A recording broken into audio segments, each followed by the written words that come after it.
Sobat muda, balik lagi malam hari ini sama aku. Malam hari ini aku mau bagiin beberapa prinsip penting dan masih setia tentunya dari perjanjian lama, dari kitab yang sama, hanya perbedaannya adalah pasalnya. Kita mau bahas pasal yang berbeda dari malam kemarin.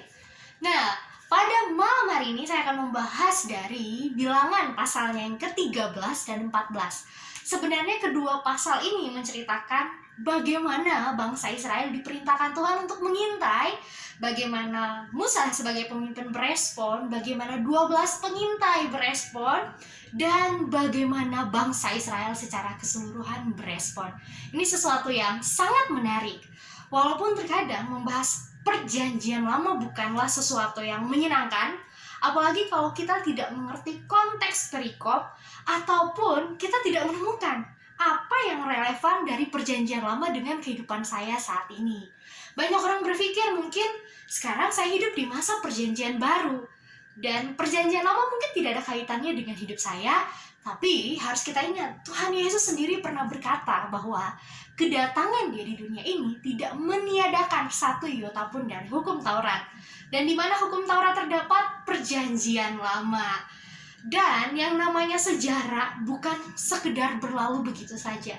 Tetapi di dalam sejarah kita dapat mempelajari bagaimana Allah yang berdaulat menuntun bangsanya. Dan ini sangat relevan dalam kehidupan kita, karena Allah yang sama, Allah yang berdaulat atas kita umatnya, pemuda-pemuda atau sobat muda masa kini, adalah Allah yang sama akan menuntut perjalanan hidup kita. Nah, sobat muda, hari ini saya mau bagikan dari kisah pengintai ini beberapa prinsip penting yang nanti akan saya bagikan. Tapi sebelumnya saya ingin menceritakan latar belakang ataupun kisah dari pengintaian ini. Nah, pada waktu itu Tuhan Allah memanggil Musa dan berbicara kepada Musa bahwa utuslah 12 orang pengintai yang nanti akan dipilih masing-masing dari setiap suku. Israel memiliki 12 suku yang sebenarnya terhitung dari anak Yakub. Yakub yang nanti namanya diberikan Tuhan diganti dengan Israel memiliki 12 anak yang akan mewakili suku. Walaupun anaknya nggak 12 ya, masih ada anak yang wanita, masih ada Dinar. Nah, tapi saya mau fokus pada saat ini menceritakan bagaimana 12 pengintai ini diutus Tuhan. Nah, di antara 12 pengintai ini ada dua tokoh yang sangat terkenal kalau bahas tentang perjanjian lama. Yang pertama adalah Kaleb, dia berasal dari suku Yehuda atau keturunan Yehuda. Yang kedua adalah Yosua bin Nun, atau dia berasal dari suku Efraim. Nah, pada saat ini ceritanya Yosua, Kaleb, dan rekan-rekan yang lain diutus Musa untuk mengintai tanah Kanaan.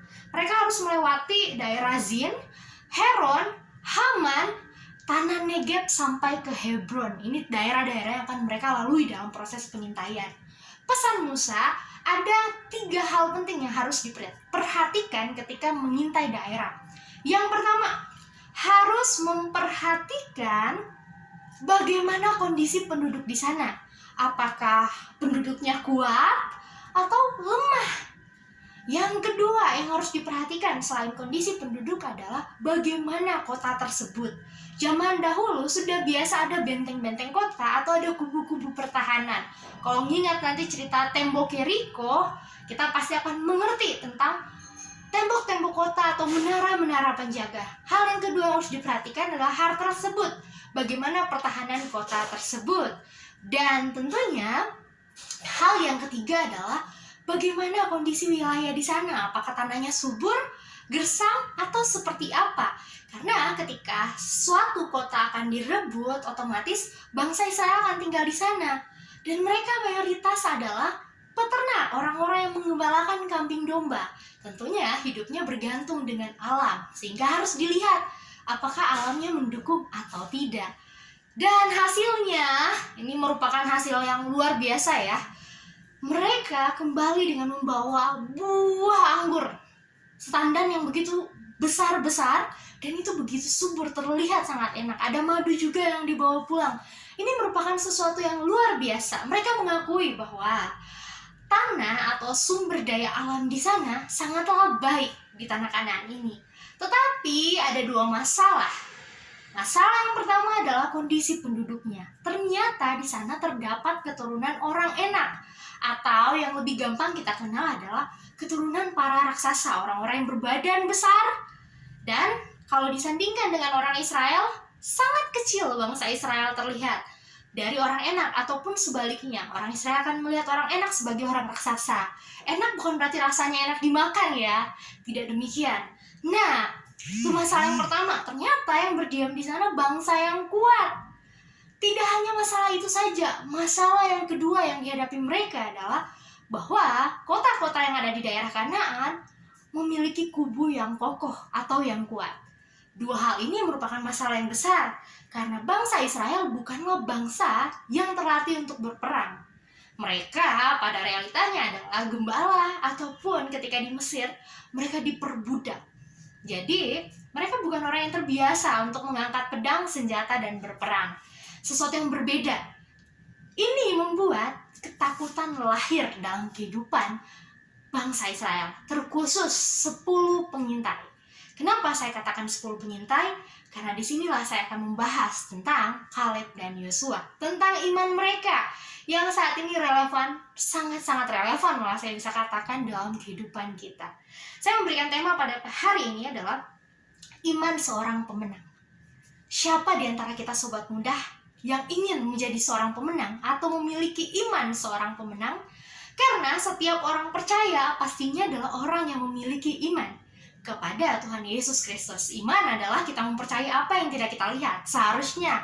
Tetapi, apakah semua orang memiliki iman pemenang? Apakah semua orang bisa menang menghadapi pencobaan? Tidak semua. Nah, oleh karena itu kita mau belajar hari ini bagaimana caranya memiliki iman seorang pemenang, iman yang membawa kita kepada kemenangan.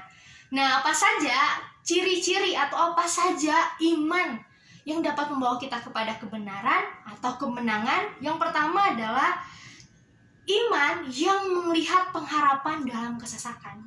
Jikalau seseorang mampu melihat pengharapan di saat dirinya sedang terdesak, di saat dirinya sedang terpuruk, itulah iman seorang pemenang. Itulah pemenang yang sejati. Tidak mudah melihat pengharapan di tengah-tengah kesesakan. Tapi inilah yang terjadi dalam kehidupan Yosua dan Kaleb. Memang ada dua masalah, tapi masih ada pengharapan. Di Bilangan 13 ayatnya yang ke-30, Kaleb berkata, Kaleb mencoba menenteramkan hati bangsa itu di hadapan Musa. Katanya, tidak, kita akan maju dan menduduki negeri itu sebab kita pasti akan mengalahkannya.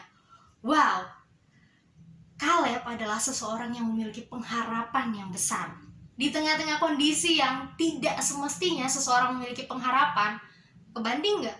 2:10. 10 nggak punya pengharapan, tapi Yosua dan Kaleb punya pengharapan, dan ini Kaleb nyatakan. Kemudian didukung lagi melalui Bilangan 14, dikatakan bahwa jika Tuhan berkenan kepada kita, maka Ia akan membawa kita masuk ke negeri itu dan akan memberikannya kepada kita suatu negeri yang berlimpah-limpah susu dan madunya. Ini merupakan pengharapan yang luar biasa dinyatakan oleh Yosua ataupun Kaleb. Di Bilangan pasal 14 itu ini perkataan Kaleb dan Yosua ya, sama-sama membela tentang pekerjaan Tuhan yang luar biasa. Nah, yang menjadi pertanyaannya dan merupakan hal yang harus kita pikirkan, apakah kita sudah memiliki karakter seperti Kaleb dan Yosua yang walaupun memiliki pergumulan, walaupun terdesak oleh hal yang mustahil untuk manusia, tapi tidak mungkin untuk Allah. Ini yang menjadi pengharapan nyata yang dimiliki Yosua dan Kaleb. Sudahkah saya dan sobat muda sekalian yang mendengarkan firman Tuhan saat ini memiliki pengharapan yang sama?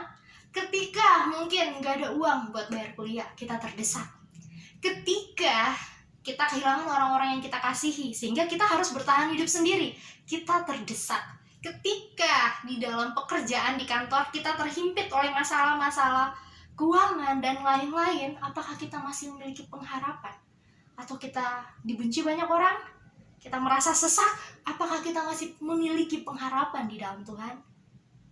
Percaya, yakinlah, kita akan menjadi seorang pemenang seperti Yosua dan Kaleb apabila kita tetap berharap kepada Tuhan di tengah-tengah kesesakan yang kita rasakan. Hanya dengan demikian kita akan memiliki iman seorang pemenang. Yang kedua, kalau cuma bilang berharap aja ngomong gampang ya. Ada beberapa poin yang nanti akan menjadi aplikatif yang betul-betul nyata buat kita. Yang kedua, iman seorang pemenang adalah iman yang mampu mengalahkan ketakutan. Setiap orang di dunia ini pasti memiliki ketakutan, atau ada malah yang dijadikan penyakit ya, seperti fobia. Saya fobia terhadap ulat, atau ada yang fobia terhadap tikus, kecoa, kegelapan, dan lain-lain. Setiap kita, hampir semua orang punya ketakutannya masing-masing. Bangsa Israel pun memiliki ketakutan yang sama. Bedanya kalau mereka ada taruhannya nyawa. Kalau kita kayak receh banget ya ketakutannya, rada berbeda dengan orang pada bangsa Israel. Tapi yang menjadi prinsip yang sama adalah pertanyaannya, mampu nggak kita mengalahkan ketakutan kita? Ini yang dinyatakan oleh Yosua dan Kaleb. Sekalipun ada dua persoalan penting orang enak yang begitu gede, dibandingkan mungkin antara telunjuk dan juga kelingking saya, sangat kecil ya, bedanya jauh banget. Orang Israel dan orang enak. Tetapi Yosua dan Kaleb mampu mengalahkan ketakutan mereka. Kenapa mereka mampu mengalahkan ketakutan mereka? Ini rahasianya. Saya akan bacakan dari Bilangan pasal yang ke-14, hanya ayat yang ke-9 saja. Hanya janganlah memberontak kepada Tuhan dan janganlah takut kepada bangsa negeri itu, sebab mereka akan kita telan habis. Yang melindungi mereka sudah meninggalkan mereka, sedang Tuhan menyertai kita, janganlah takut kepada mereka. Ini prinsip yang sangat penting dalam menghadapi ketakutan kita. Allah mereka telah meninggalkan mereka, dan Tuhan Allah menyertai kita. Yang takut tikus, saya mau ngomong, tikus nggak punya Allah. Tikus nggak bisa percaya Tuhan, walaupun penciptanya adalah Tuhan. Yang takut pada kegelapan atau setan, mereka tidaklah beralah. Tetapi kita, anak-anak Tuhan, sobat muda, kita memiliki Allah yang Immanuel, Allah yang dekat, yang beserta kita untuk selama-lamanya. Ini sesuatu yang sangat penting. Apapun ketakutan sobat muda di luar sana, percayalah, ada Tuhan yang beserta dengan engkau, maka kita akan dikuatkan. Ini sesuatu yang penting. Yosua dan Kaleb pun, mereka tidak takut bukan karena mereka berani atau mereka jagoan untuk menghadapi orang enak, atau karena mereka punya senjata yang luar biasa untuk merobohkan kubu-kubu dari kota-kota yang akan menjadi lawan mereka. Tidak. Tetapi karena mereka mengetahui Tuhan Allah beserta mereka, Allah yang Immanuel ada untuk mereka. Ini yang menjadi sumber kekuatan. Jadi sobat muda, apapun yang saat ini menjadi ketakutan kita, kalau kita ingin menjadi seorang pemenang, ingat, Allah yang Immanuel ini akan menguatkan kita. Entah sobat muda yang bekerja di udara, di darat, ataupun yang masih studi, ataupun yang sudah menikah. Ketika takut menjalani hubungan suami istri, takut ditinggal suami dan lain-lain, jangan khawatir. Tuhan Allah beserta dengan rumah tangga sobat muda. Tuhan Allah beserta dimanapun sobat berada, sobat muda berada, dan Tuhan Allah beserta dengan anak-anaknya sampai selama-lamanya. Itu akan menjadi sumber kekuatan kita, dan pastinya kita akan menjadi seorang pemenang. Inilah iman seorang pemenang. Yang ketiga, hal yang ketiga, apa sih yang dapat membuat iman kita menjadi seorang pemenang adalah iman yang mempercayai janji Allah. Sama di Bilangan pasalnya yang ke-14 ayat 7-8, kan saya bacakan sekali lagi, karena ini penting ya janjinya. Dan berkatalah kepada segenap umat Israel, negeri yang kami lalui untuk diintai itu adalah luar biasa baiknya. Jika Tuhan berkenan kepada kita, maka Ia akan membawa kita masuk ke negeri itu dan akan memberikan kepada kita suatu negeri yang berlimpah-limpah susu dan madunya. Sesuatu yang sangat penting. Tuhan akan membawa kita ke sana. Tuhan akan membawa kita ke dalam tanah Kanaan. Dan di sana negerinya begitu berlimpah-limpah. Ini janji yang dipegang oleh Kaleb dan Yosua. Terkadang dalam kehidupan kita, sobat muda, setiap kita yang punya pergumulan, setiap kita yang hidup di dunia, kita lupa prinsip penting ini. Bahwa ternyata saya ada bukan karena saya ada dengan sendirinya. Seseorang ada karena suatu keberadaan yang lebih dahulu ada sebelum dirinya. belibet ya kalau dengarnya. Yang pastinya saya nggak mungkin ada tanpa penyebab. Ini sesuatu yang simpel. Kalau disimpelkan, saya nggak mungkin ada tanpa penyebab. Penyebabnya itu siapa? Allah, sumber keberadaan itu sendiri. Karena Allah ada dari sejak dulunya. Ini sesuatu yang sangat penting yang harus kita ingat. Ketika seseorang mempercayai janji Allah, berarti orang tersebut mempercayai janji. Berarti orang tersebut mempercayai sosok atau pribadi Allah itu sendiri. Ketika seseorang tidak mampu mempercayai janji atau pernyataan Allah, maka sudah pasti orang tersebut tidak percaya kepada Allah. Tidak mungkin kita akan mempercayai perkataan seseorang kalau kita tidak mempercayai pribadinya. Dan sebaliknya, tidak mungkin kita berkata kita percaya Allah itu ada, tapi kita tidak pernah percaya janji-janji Allah dalam kehidupan kita. Jadi ini sesuatu yang sangat penting. Iman seorang pemenang bukan hanya mampu melawan ketakutan. Iman seorang pemenang bukan hanya memiliki pengharapan, tapi yang utama, iman seorang pemenang adalah seseorang yang percaya pada apa yang dikatakan Allah. Orang yang percaya pada firman Tuhan. Itu kenapa sobat muda dalam kehidupan kita sangat penting untuk setiap hari membaca firman Tuhan. Sangat penting setiap hari untuk berdoa. Kenapa? Bagaimana kita dapat mempercayai Tuhan kalau kita tidak pernah bisa mendengarkan perkataannya? Bagaimana kita mau mendengarkan perkataannya kalau kita nggak pernah membaca firman Tuhan? Zaman dulu, Tuhan masih berbicara secara langsung kepada orang Israel, khususnya para nabi. Mereka bisa mendengarkan langsung suara Tuhan.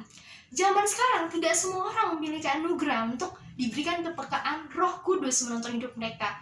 Saya sendiri harus membaca Alkitab untuk mengerti janji-janji Tuhan dan semakin menaruh percaya saya kepada Tuhan. Yakin sobat muda, ketika dalam kehidupan kita selalu memiliki pengharapan di tengah kesesakan, kita selalu bisa mengalahkan rasa takut kita, dan yang terakhir, kita percaya kepada janji Tuhan, atau kita percaya kepada pribadinya, yakinlah kita akan menjadi seorang pemenang.